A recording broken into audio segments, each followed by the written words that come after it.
所以你係見到澳洲政府去大力去 push 呢啲咁嘅 policy 咧，所以 renewable energy 喺澳洲未來都會係一個大趨勢。Hello， 大家好，我係 Kenny。咁好耐都冇同大家拍過片啦。咁如果大家有 follow 開我 Instagram 嘅話啦，我之前就翻咗香港，加埋我上一條 shot 啦，就去咗韓國玩咁樣嘅。咁所以係翻咗嚟 Perth 之後啦，就 settle down 啲嘢，咁就開始所有嘢 back to normal 啦，咁就可以有多少少空閒時間同大家拍下片咁樣啦。咁今條片啦，我就係去中東之前就 promise 過同大家要拍嘅，就係想同大家講下喺澳洲讀環境專業嘅出路會係點樣嘅，同埋最緊要嘅就係未來就業趨勢會係點樣呢？咁我想拍呢條片嘅原因係因為我近呢半年啦，其實收到好多唔同嘅 DM， 無論係 Instagram 又好啊，甚至乎有觀眾犀利到揾到我嘅 LinkedIn 就嚟 message 我，就想知道更多讀環境專業喺澳洲出路會係點樣嘅。咁普遍啦，佢哋都係話好迷茫，我係中意環境啊，但係我讀完之後可以做啲乜嘢呢？咁所以我今次就打算以過來人嘅身份啦，就希望對而家讀環境嘅學生，又或者將來有興趣想讀環境嘅朋友，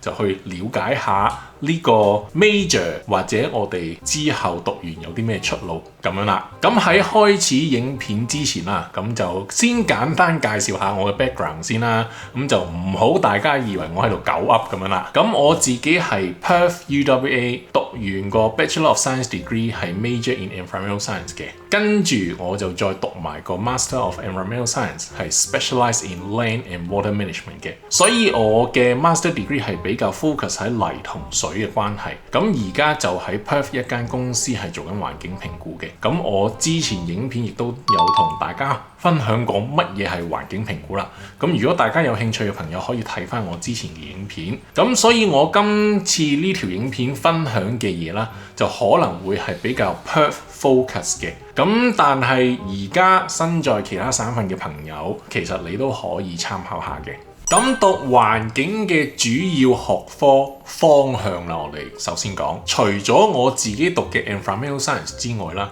其實仲有 Environmental Engineering 啦、Environmental Management and Policy 啦、Natural Resource Management 啦、Ecology 啦、Botany 啦、Conservation Biology， 甚至乎 Sustainability 都係關環境事嘅。咁所以讀環境嘅學科其實係好百搭，唔係單一個 major 個 combination 可以無限咁多嘅。但係佢嘅唔好處就係話你分鐘讀到 second year 第二個 sem 都唔知讀緊啲乜嘢嘅。點解我會咁樣講呢？因為所有環境嘅學科其實係非常之類似，頭2年基本上都係讀啲非常 general 嘅科目，東一忽西一忽，看似唔係好大關係咁樣嘅。真係要到 third year 啦，先叫做分得比較仔細。有多啲 practical 嘅嘢，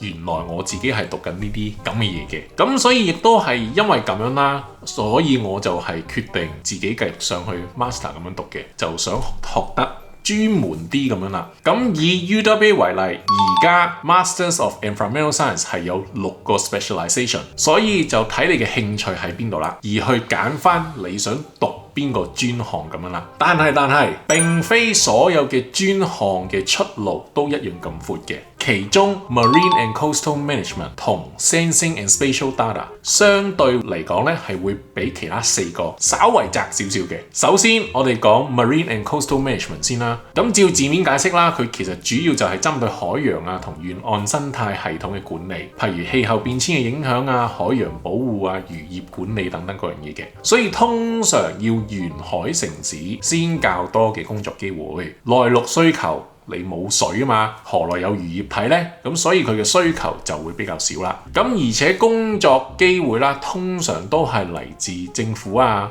或者研究部門咁樣嘅。私營市場對呢個 Marine and Coastal Management 嘅需求係比較少，因為佢嘅工作範圍通常都係偏學術啊同政策方向咁樣嘅。咁之後啦，我哋呢個叫 Sensing and Spatial Data， 主要就係呢個遙控技術啦、數據分析啦同埋畫圖嘅。咁呢個相對嚟講對技術要求係比較高。你要玩個畫圖軟件啊、GIS 啊、超熟啦，仲有其他 statistic 嘅軟件啊，譬如 Python 啊、R 啊呢啲好 statistical 嘅軟件，你都係要非常之好努力去玩熟呢樣嘢，去提升自己嘅競爭力咁樣啦。但係同時間你可能又會同其他 major，譬如 geography 啊、IT 啊、computer science 嘅畢業生去競爭同一個位嘅。咁所以如果你喺讀 master 嘅同時，都想考慮埋第時嘅就業機會嘅話啦，想讀呢兩項專項嘅朋友呢，你就要小心啦。咁講完讀咩 degree， 讀乜嘢 specialization， 咁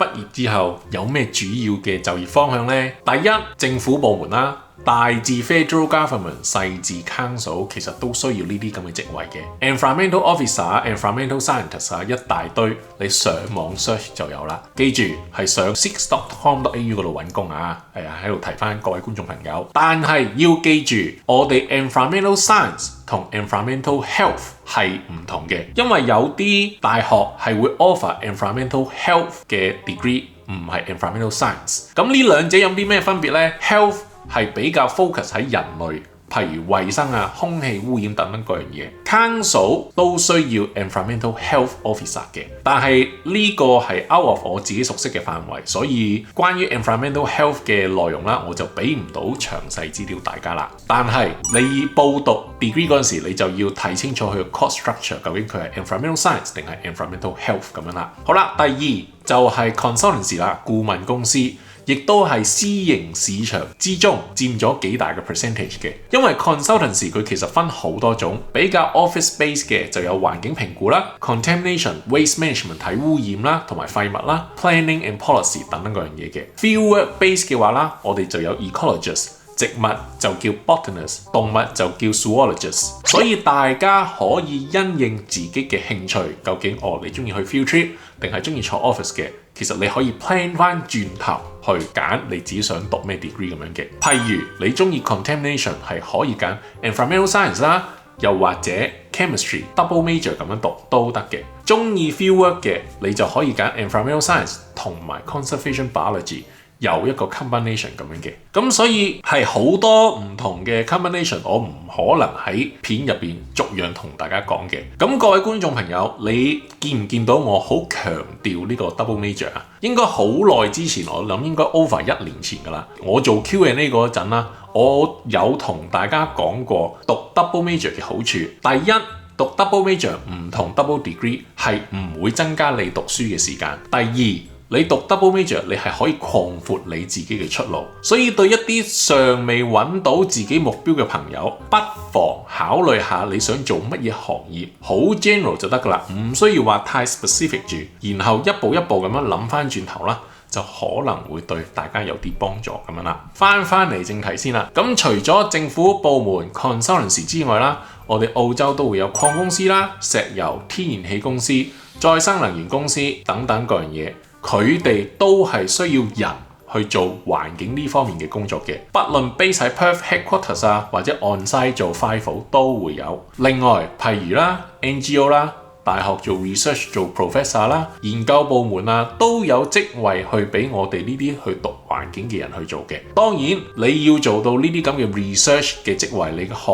歷就可能需要求高啲啦。譬如 Master of Philosophy 啊，或者 PhD 咁樣嘅，咁所以其實喺澳洲 in general 嚟講係好多 capacity 去容納我哋呢啲讀環境嘅畢業生，但係都係嗰句啦，澳洲係非常之重視 local experience， 即係如果大家有做 intern 嘅機會啦，唔該大家即刻衝埋去啦，到陣時你畢業揾工呢條路咧，加埋你嘅 internship experience 咧，你條路係會好行好多嘅。咁大概講完就業方向。咁講咁耐，到底環境呢個行業個發展前景會係點樣呢？首先，我哋講下 mining 先啦。In general 喺而家呢個 moment，mining 算係穩定嘅，啲礦唔算話買得好貴，但係亦都唔算係賤價賣出去咁樣嘅。但係隨住電動車同埋 renewable energy 嘅普及 ，lithium、copper 等等其他呢啲電池金屬啊，個 potential 都會喺度嘅，同埋全球亦都開始減少呢個碳排放，所以好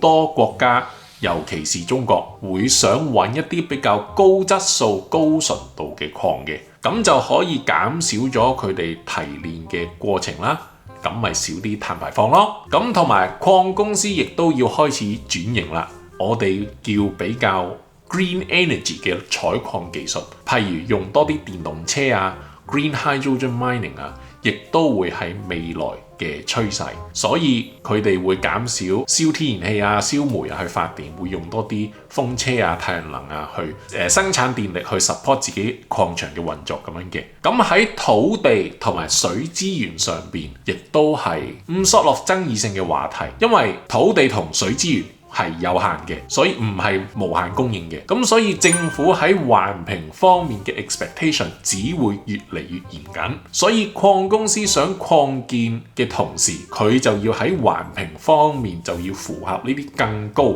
更嚴格嘅要求啦。所以喺環評啊 sustainability 嘅人才需求啦，我覺得啦係會增加嘅。咁有樣嘢可能大家唔知啦，咁西澳政府其實宣布咗喺2030年會將西澳南邊 Collie 呢個鎮仔入邊，我哋有一個煤嘅發電廠係會退役嘅。咁因為咁樣嘅緣故啦，咁而家西澳南邊啦，其實係好多呢啲 renewable energy 嘅 site 係發展緊嘅，譬如風車啊、太陽能啊、電池等等各樣嘢，同埋澳洲聯邦政府係支持呢個全球減排呢個碳排放嘅，亦都承諾到2050年係會實現呢個碳零排放，我哋叫 net zero emission。所以 renewable energy 喺澳洲未來都會係一個大趨勢，所以你係見到澳洲政府去大力去 push 呢啲咁嘅 policy 咧，咁環境行業嘅前景咧就自然明朗啦。咁最後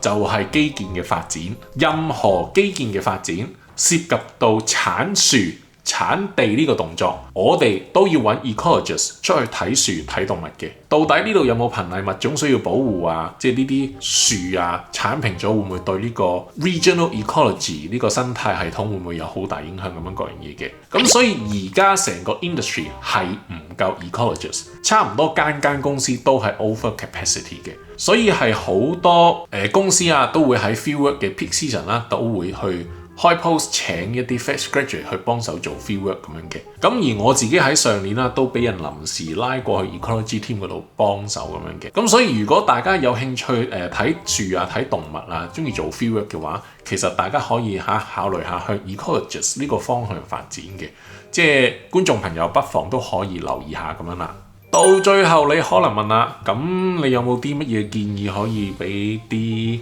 而家讀緊環境學科嘅朋友啊，或者讀呢科有啲咩證書要考，點樣可以提升自己嘅競爭力咁樣啊？喺學生/畢業生嘅角度，其實冇乜嘢證書係可以考到嘅，因為作用真係唔係太大。反而我會建議你留意下啲 industry trend 啊，喺 LinkedIn subscribe 下啲 newsletter， 咁樣大概知下到底而家呢個 industry 有啲乜嘢係比較 controversial 嘅 topic 啊，又或者啲討論度極高嘅 topic 咧，咁你大概知下個 terms 喺 interview 嗰陣擺幾個 terms 作下都好就 OK 噶啦，你唔需要知得太詳細。但係 report 一定要寫得好，因為讀環境嘅基本上個 assignment 都係 case study， 佢唔可能擺喺一個 case study 跟住要你考試咁樣嘅，係冇可能嘅，因為環境係真係好多唔同嘅 combination 係冇考試嘅基本上，所以調翻轉你嘅 assignment 就係要爆寫 report 啦。咁其他譬如數據分析能力啊，識得用 Excel 啦、GIS 啦，呢啲係基本嘢啦。咁所以作為學生畢業生嘅你，我覺得你唔好去嘥精力去報啲乜嘢 course，去考啲咩證書咁樣啦。打好基礎，寫好份 report， 寫好你嘅 CV， 寫好你嘅 cover letter， 再拋幾個 terms 出嚟，話我而家 industry 係 focus 緊呢樣嘢嘅，我覺得就足夠啦。好啦，咁我今條片就同大家講咗好多喺澳洲讀環境嘅科目啦，同埋就業方向咁樣嘅。始終環境對亞洲人嚟講係比較陌生嘅，讀完出到嚟，其實喺澳洲我哋都有好多唔同嘅出路，視乎你嘅興趣喺邊度啦。咁唔知睇緊呢條片嘅你會唔會突然間喂，好似好多出路喎，會唔會考慮下去讀環境呢？咁如果大家再有更多問題啦，歡迎喺樓下 comment 嗰度留言啦，咁我就可以再同大家以文字嘅方式去繼續討論咁樣啦。好，咁如果大家中意我呢條片嘅話，就記得 like、subscribe 埋我 channel， 開埋個鐘仔，咁我哋下條片再見啦，係咁，拜拜。